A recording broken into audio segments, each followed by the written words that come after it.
represented for Elizabeth a real stretch of acting. She was playing a character 20 years older than herself, and it was actually quite scary and uncomfortable to watch her and Richard playing out their squabbles on film when they had such fights in real life. And so as an audience member, if you've watched the film, I mean, I started laughing because I was so uncomfortable. It's like, what do you do when it's so awful to watch these people going through this drama in their lives?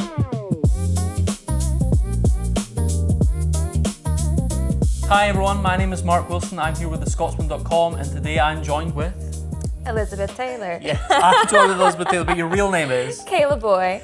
This is, I was saying to Kayla before we begun, this is the most surreal thing in the world. I've just interviewed Frank Sinatra, as you might have seen, and then I exited the door, and in front of me was Elizabeth Taylor. The strangest thing in the world.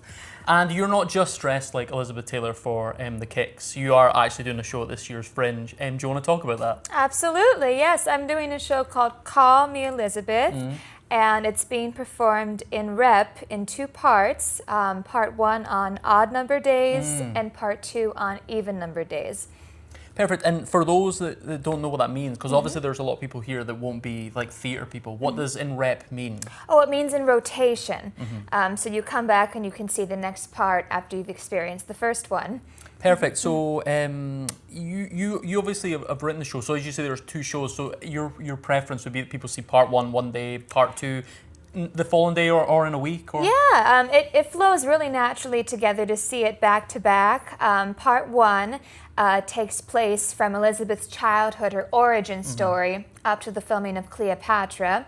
And part two picks up in 1985, after the Richard Burton years, and as she discovers her greatest role, I feel, as a humanitarian when she entered the fight against AIDS. Amazing. And has Elizabeth Taylor always been part of your life? Yes, you know, I have always had a love of MGM's old Hollywood catalog of the golden age of Hollywood.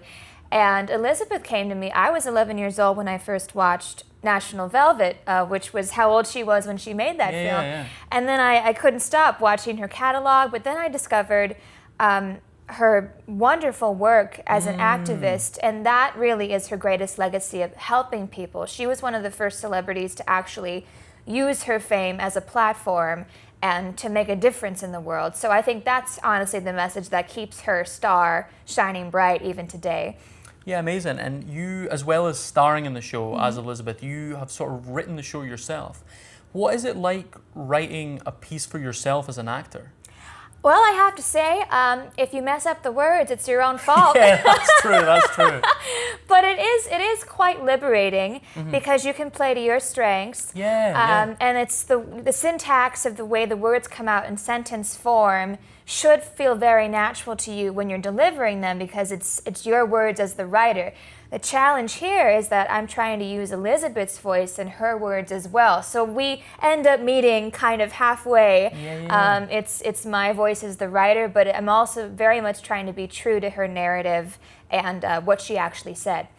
Oh, amazing. That's absolutely amazing. And you obviously have spoken, or like it sort of said online that Guy Masterson sort of joined the production as a dramaturg. For those that don't know, what is that?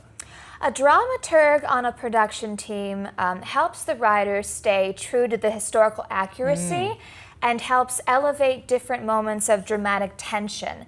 As the writer, it's beneficial to have someone as a second pair of eyes to say, hey, I think you could maybe add a pause here, or this moment deserves a moment of release, or some humor.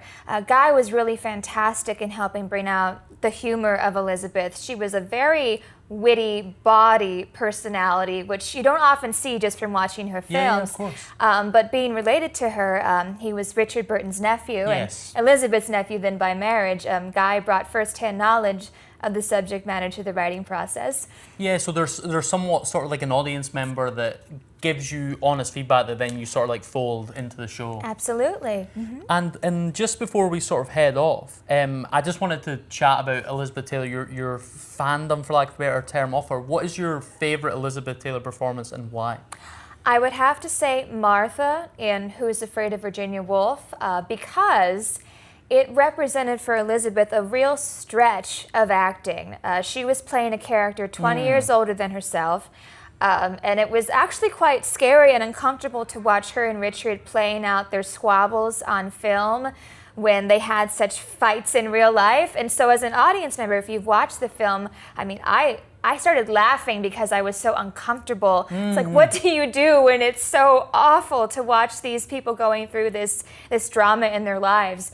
But she really, I think, gave one of her best performances in that film. Yeah, no doubt, no doubt. So last but not least, you can sort of look into the camera, tell people the name of your show, where and when it's on, and why people should see it. My show is Call Me Elizabeth. It's performing at 15:30 at Assembly Festival, George Square Studio 2, now through August 30th. I would love to have you there. Amazing. And just before we go, I just want to say a final thank you to Virgin Hotels, who have sort of allowed us to film in this very sort of suitable sort of like room in this lovely sort of velvet couch. I believe it's called the Scarlet Room, is that right? I believe so. Someone is giving me the nod off camera. And thank you so much, and enjoy the Fringe.